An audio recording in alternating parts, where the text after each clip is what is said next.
रहीम अस्सलाम वालेकुम dear students. आज का एमसीक्यूज़ है which of the following cellular organisation represent Volvox. कहते हैं कि वॉल्वॉक्स किस तरह की सेलुलर ऑर्गेनाइजेशन रिप्रेजेंट करता है। जो ऑप्शंस हैं, पहला है यूनिसेलुलर, दूसरा है मल्टीसेलुलर, तीसरा है बाइसेलुलर और जो डी या चौथा ऑप्शन है वो कॉलोनियल है। डियर स्टूडेंट्स, ये हमने एमसीक्यूज़ जो है वो स्टार्ट की हुई है। तो ये हमारा जो फर्स्ट चैप्टर ऑफ बायोलॉजी है 9th क्लास की, तो उसका लास्ट एमसीक्यूज़ हैं। तो आते हैं टॉपिक की तरफ। सेलुलर ऑर्गेनाइजेशन सबसे पहले क्या होता है। जिस तरह इस क्वेश्चन में भी बात की गई है कि वॉल्वॉक्स किस तरह की सेलुलर ऑर्गेनाइजेशन को रिप्रेजेंट कर रहा है। तो सेलुलर ऑर्गेनाइजेशन जो है ये एक इस तरह की ऑर्गेनाइजेशन है जिसमें सेल आपस में कंबाइन हो जाते हैं और एक ऑर्गेनिज्म की बॉडी को तश्कील देता है। यानी the organisation of cells to form organisms is called cellular organisation. अच्छा, अब तो ऑर्गेनाइजेशन है जैसे यूनिसेलुलर भी एक ऑर्गेनाइजेशन है जो कि लिविंग बॉडी को परफॉर्म करता है, लिविंग बॉडी की सिंथेसिस करती है। इसके बाद मल्टीसेलुलर भी एक ऑर्गेनाइजेशन है, बाइसेलुलर भी एक सेलुलर ऑर्गेनाइजेशन है, कॉलोनियल भी एक सेलुलर ऑर्गेनाइजेशन है। तब इस एमसीक्यूज़ में हम ये सोचेंगे कि वॉल्वॉक्स क्या है, किस तरह की सेलुलर ऑर्गेनाइजेशन है। तो सबसे पहले वॉल्वॉक्स क्या होता है।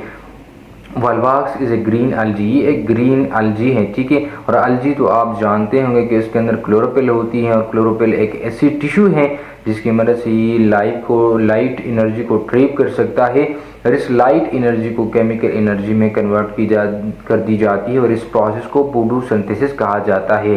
तो जो अलजी है या वॉल्वॉक्स है वो हमारे पास ऑटोट्रॉपिक ऑर्गेनिज्म है क्योंकि ये अपनी खुराक को तैयार कर सकता है।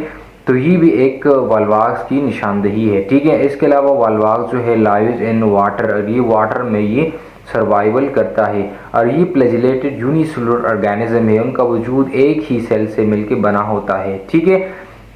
वॉल्वॉक्स कॉलोनी बनाती है, यानी जो सर्वाइवल होती है वॉल्वॉक्स की वो in the form of colonies होती हैं। मतलब ये कॉलोनी के फॉर्म में अपनी ज़िंदगी को गुजारते हैं। लेकिन एक ही सेल दूसरे सेल से वो मिल जाते हैं, लेकिन वो इस तरह नहीं मिलते जैसे टिश्यू में हम बात करते हैं कि टिश्यू में भी एक ऑर्गेनाइजेशन होती है जिसमें बहुत सारे सेल्स वो कंबाइन होते हैं और एक टिश्यू बनाता है और फिर आगे जो सेलुलर ऑर्गेनाइजेशन होती है जिसमें ऑर्गन सिस्टम, तो इसमें ये बात नहीं होती बल्कि सेल जस्टली वो एक दूसरे के साथ कंबाइन होते हैं, लेकिन वो इस तरह कंबाइन नहीं होते कि वो टिश्यू बना ले, ठीक है। तो जो वॉल्वॉक्स है वो कॉलोनी बनाती है और किस तरह की कॉलोनी बनाती है, वो यूनिसेलुलर कॉलोनीज बनाती हैं और एक कॉलोनी में 500 से लेकर 50,000 तक वॉल्वॉक्स सेल्स हो सकते हैं। लेकिन अगर आप ये भी सोचते होंगे कि वॉल्वॉक्स कॉलोनी क्यों बनाती है, एक यूनिसेलुलर सेल क्यों सर्वाइवल नहीं करता, तो एक जो सेल है वॉल्वॉक्स की वो इंडिपेंडेंटली वो ज़िंदगी बसर नहीं कर सकता, इसलिए ये कॉलोनीज बनाती हैं। इसलिए ये आपस में एक दूसरे के करीब रहते हैं, एक दूसरे पर डिपेंड करते हैं, ठीक है। यानी इसमें कुछ ऐसे सेल्स होते हैं जिसको वेजिटेटिव सेल्स बोला जाता है, जो स्पेशलाइज्ड होते हैं फॉर मोबिलिटी। इसके अलावा कुछ ऐसे सेल्स भी होते हैं जो कि रिप्रोडक्टिव सेल्स होते हैं जिसका काम रिप्रोडक्शन में हेल्प करना होता है। इसके अलावा कुछ और सेल्स भी इसके अंदर होती हैं जो कि ख़ास होते हैं और एक ख़ास फंक्शन जो है वो परफॉर्म करते हैं। तो ये था आज का हमारा एमसीक्यूज़ कि वॉल्वॉक्स किस तरह की कॉलोनी बनाती हैं।